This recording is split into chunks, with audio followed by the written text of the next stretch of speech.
Today's reminder: you're not lazy. You're beautifully complex. Don't be too hard on yourself.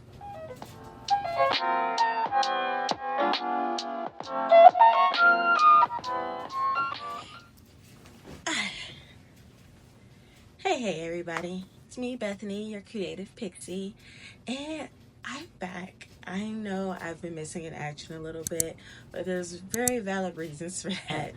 ADHD has had me in a chokehold. I've been very sporadic, very going back and forth between my hyperfocus and burnout already, and I needed a way to snatch back my goals. That is the topic of our video today. I kept seeing ads for an AI service called Claude. So after so many ads, I clicked it and I've been using it. Let's talk about how. So I want to start off by saying that this is completely non-sponsored. This is just some things that I found that helped me when it comes to getting everything together in my own head and figuring out the process that I wanted to work in. Just because, everybody's life is different, everybody's process is different. Things are just not always very linear. Sorry if you hear my AC in the background. I live in Texas. We're already in summer junior. The biggest thing is trying to figure out what process works for your neurodivergence the best. And that's where Claude comes in. I've seen Claude ads over and over until I finally downloaded it. And then I guess they decided that since I had it, there was no more need for advertisement. Mission complete. Before Claude, I was struggling to really figure out what I was going to do. Like, especially in the month of March, a lot went down. My husband's birthday is at the end of February. We typically celebrate the first weekend of March. Spring came in, so I was doing a lot of spring cleaning, spring break for the kids. So the kids were home and they wanted a lot of my attention. It was just a lot to really plan out around my work schedule. And I was desperate to find a way to figure it out. So right before all those things hit, I went to Claude and I was already doing some back and forth with the AI about what I wanted to do with my channel, what are my goals for the channel, and things like that. And then I was like, you know what? I'm gonna see if Claude can come up with a schedule for me. So I told Claude, make me a schedule that is flexible for somebody with ADHD, starting between the hours that I typically try to work, which is like 4 p.m. to 11 p.m., because that's by the time the kids are home for me, everybody's settled in, and typically no one needs me, but my 7-year-old always needs me. So for the month of March, I followed this schedule, or at least I tried to follow this schedule as best as I could. But like I said, so many things came in between me being able to get up here and sit down and work on a regular basis that I couldn't follow it to the T. I was able to get 3 pieces done, and now I'm in the process of basically bulk videoing. What is the word that I'm looking for? Batch creating. That's what it is. Basically, going back to a lot of the videos or a lot of the pieces that I create over the month of March, and now I'm going through all the clips, all the video pieces, and getting all those things together so I can post for April, because there's a lot of things that I'm late to. So it is a process of creating one week and then producing the following week. So for the first week, I was able to get down rough sketches for a lot of the videos that I actually wanted to post in March. So you'll see them coming up. It's an oracle card that I'm creating. It's going to be the first card of my oracle deck. Sticker video is coming out soon. I also have, of course, the Pisces Princess coming out, as well as the sticker review and some others that I have like some concept ideas about. I have basically the bare bones for many of those things because that's what that first week was about, especially Mondays. Mondays were basically getting rough ideas down. So for the first week that I had this schedule, I was able to crank out a couple good sketches. I was able to hit the ground running. Like many of us with ADHD, we're we're really good at starting something. Like once we do start it, we're really good at starting it. We're really good at hitting the ground running once we get to hitting the ground. May not always get up, but once we do get up, we're good at going. It's keeping the momentum that tends to be the tricky process. Tuesday also went really good. I did more sketching. I did more research on what exactly it was I wanted to draw, things like that. Got my references together, and everything was going great probably until about the end of Tuesday. My the phone that I create or use to record my videos on, for one reason or another, I was having storage issues. So I called myself transferring things from the iPhone that I record off of to my iPad, which has a little bit more storage. And then my iPad had too much stuff on it. So I was like, okay, I'll go ahead and transfer things from my iPad to my laptop. My laptop was also full of storage. Everything, it was like a domino effect. Not I don't know. I really thought that all these things had more storage than they did, and they did not. So I was recording on like the daily to kind of keep up with the progress. And by the third day, I wasn't able to keep up with recording because I had no space for anything. Um, my husband, I'm his number one fan. He fixed that for me. He got me a terabyte of memory for my laptop. That way, I can now take anything from my iPhone to my iPad, and then if I want to move it over to my laptop for, backlog and storage and things like that, I can. And now I have CapCut on my laptop as well as my iPad, so I can go back and forth and use both devices to basically create my videos and edit things and such like that. Even still, that was not an immediate fix. Like I said, my husband's birthday came right around the time I was supposed to be doing production. This was like at the beginning of March. I had a big birthday weekend planned for him, and that really threw me off. So that threw me off the schedule that Claude had made me. And then the weekend after his birthday, the kids were on spring break.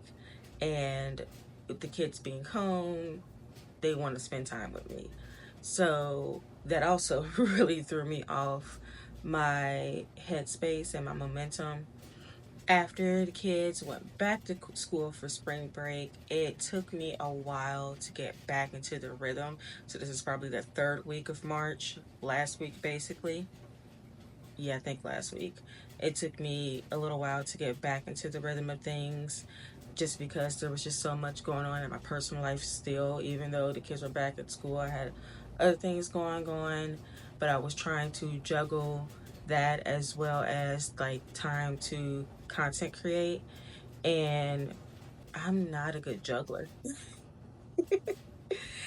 I was struggling to get things done beforehand so I can sit down here and draw or record or this is that another.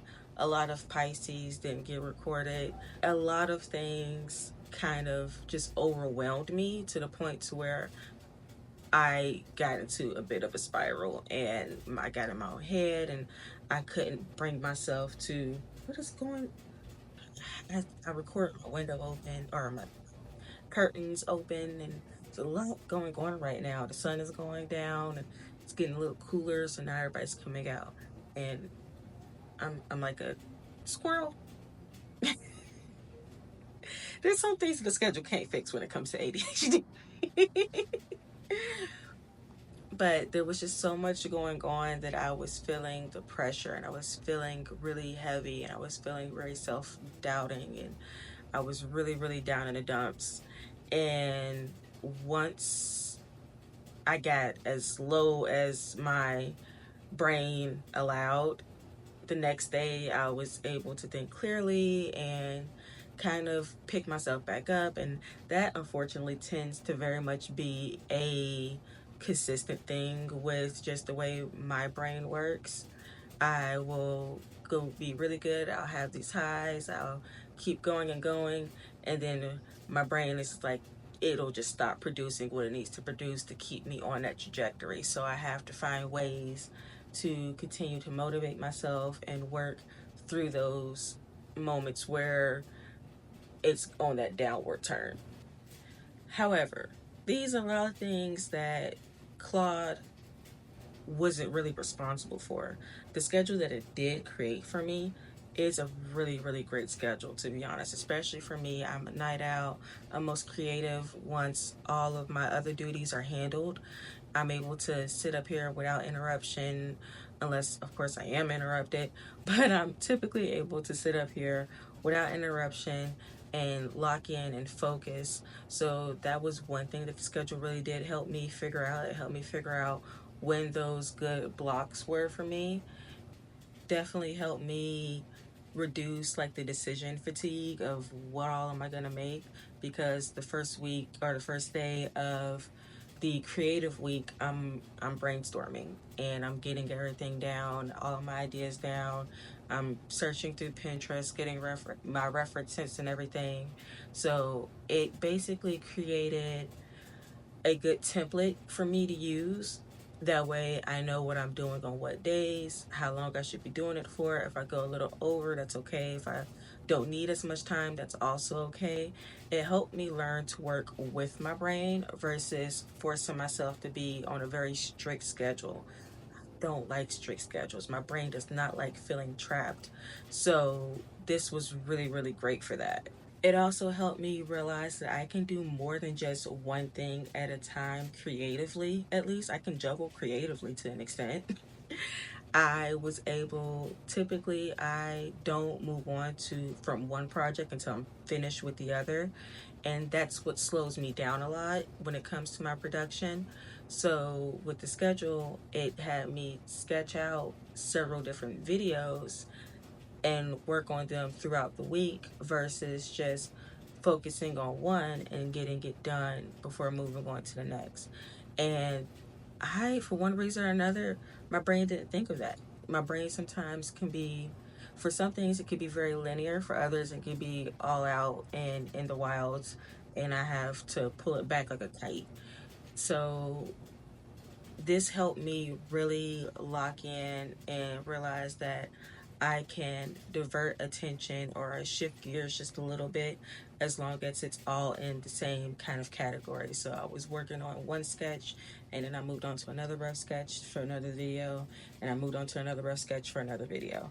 And this also helped me with my organization.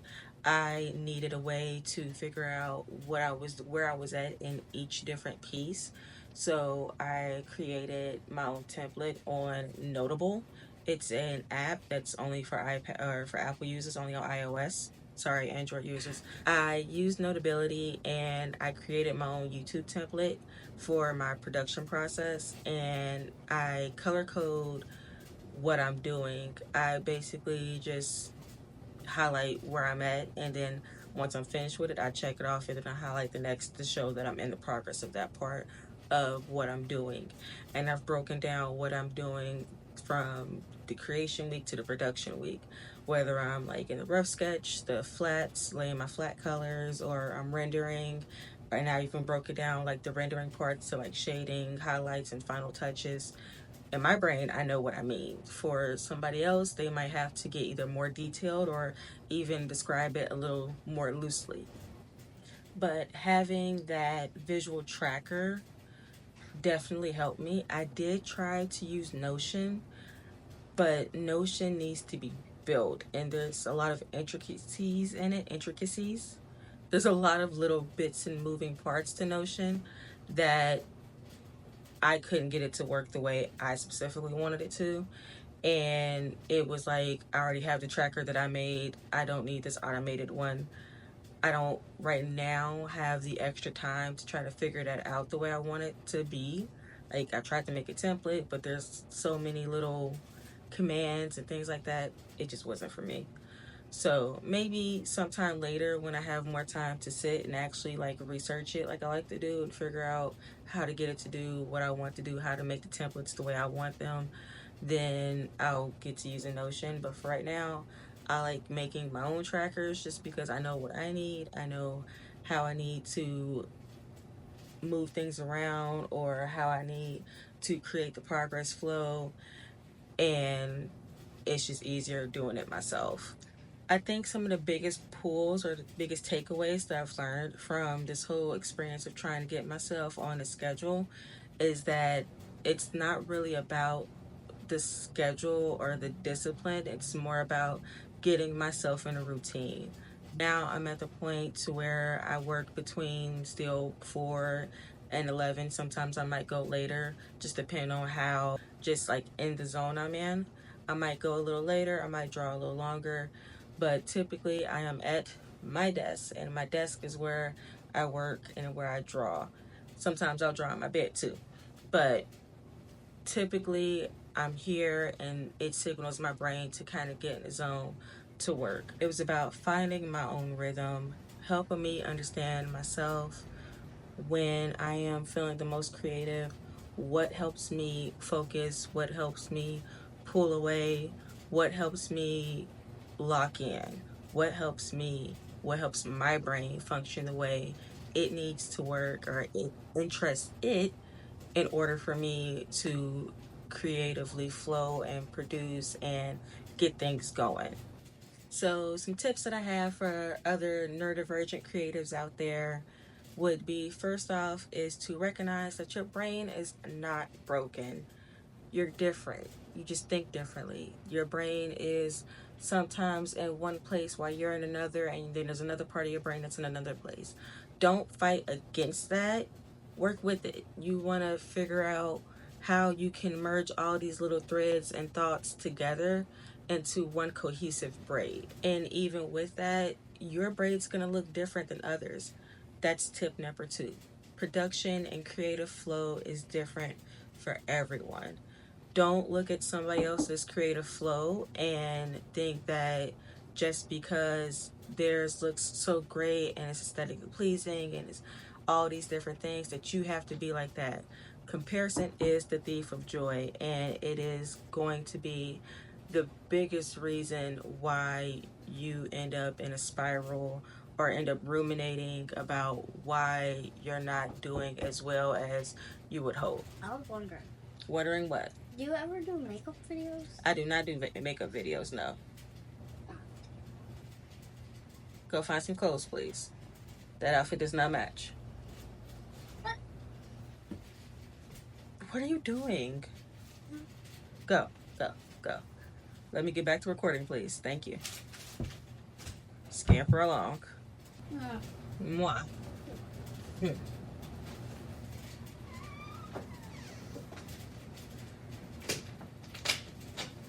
Those are the interruptions I'm talking about. My next tip is to embrace your workflow. Embrace those differences in how you create. Don't let the comparison of others and what they're doing take away from how you do things. You do things differently. You do things in a way that works for you. So embrace that and make it your own. Give yourself the grace to be authentically you in your creation. At the end of the day, this whole journey, this whole experiment in using Claude wasn't about finding perfection. It was about finding a creative flow that helped me create the magic that I want to create, helped me feel more free spirited and less like I was regularly training for a marathon. I don't run track anymore. I miss it, but not that much. That's all I have for you all today.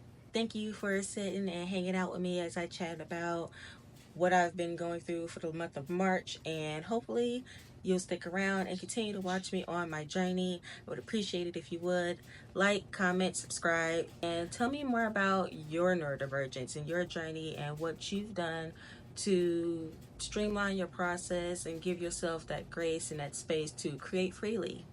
Until the next video, mwah, love ya.